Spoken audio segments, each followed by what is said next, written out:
Fala aí galera, tudo certo? Hoje tivemos a prova da Unifesp, né? Vestibular da Unifesp. Vamos fazer um comentário aqui sobre a prova de Química. Pois bem, tivemos uma prova, no geral, bastante bem distribuída, muito bem distribuída.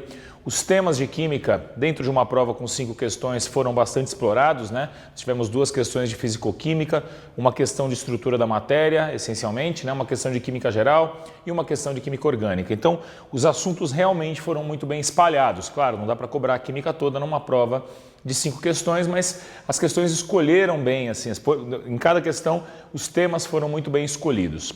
Bom, tivemos aqui na questão 6, uma questão falando sobre dessalinização da água por um método aqui, usando a irradiação, né, a radiação solar, no item A, que basicamente o processo de destilação acontecendo, e no item B, fazendo perguntas sobre as propriedades coligativas das soluções, né? Perguntando sobre a pressão de vapor e a temperatura de ebulição da água pura e de uma solução salina, né? Então o cara tinha que saber, aí o candidato tinha que saber qual é a natureza dos efeitos coligativos quando da adição de um soluto não volátil a um solvente, né?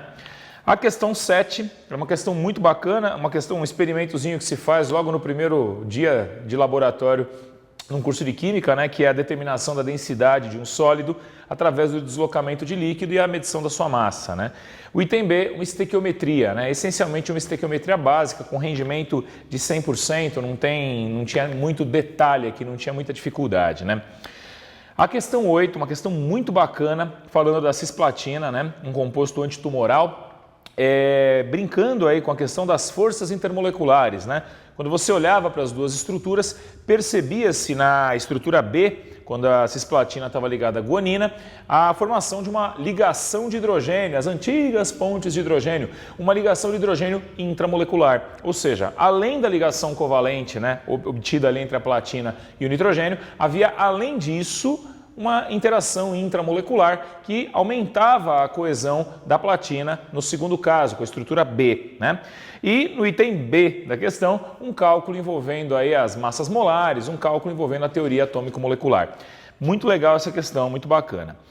Acreditamos que a questão que tenha dado um pouquinho mais de trabalho para o candidato tenha sido essa questão 9, que pedia, no item A, para escrever uma equação balanceada na produção de ácido nítrico.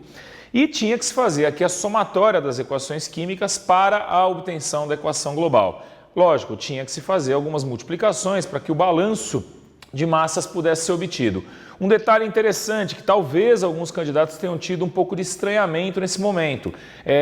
Você ia cancelar moléculas de água, de reagentes e de produtos que estavam em estados físicos diferentes. De um lado a água estava líquida, do outro lado, a água estava gasosa. Neste caso, não há problema nenhum, porque estamos fazendo um balanço de massas. Não havia aqui nenhum cálculo da energia, da entalpia envolvida em reagentes e produtos, então não haveria problema nenhum em fazer o cancelamento de água líquida com água gasosa aqui. O item B, brincando, com a questão de equilíbrios moleculares, também uma pergunta bastante direta. E finalmente temos a questão 10, questão de química orgânica, bem direta, no item A, ele queria saber lá qual grupo funcional, qual função orgânica era responsável pela junção das estruturas cíclicas aqui do tanino, né? Basicamente você vê aqui um grupo funcional de éster, né? Uma carbonila de éster, e também ele perguntava no item A qual grupo funcional dava caráter ácido. Então a gente tinha que lembrar que o grupo fenol, né? A hidroxila de um fenol, confere a um composto orgânico caráter ácido. No item B, pedia-se uma reação de esterificação. De novo, a esterificação, a boa e velha esterificação, reação, nesse caso, entre um ácido carboxílico e um álcool, produzindo éster e água, tá ok? É uma prova que não teve um nível muito alto de dificuldade, uma prova bem feita, a gente espera sem dúvida que você tenha tido aí um excelente resultado, tá ok? Grande abraço, até a próxima, tchau!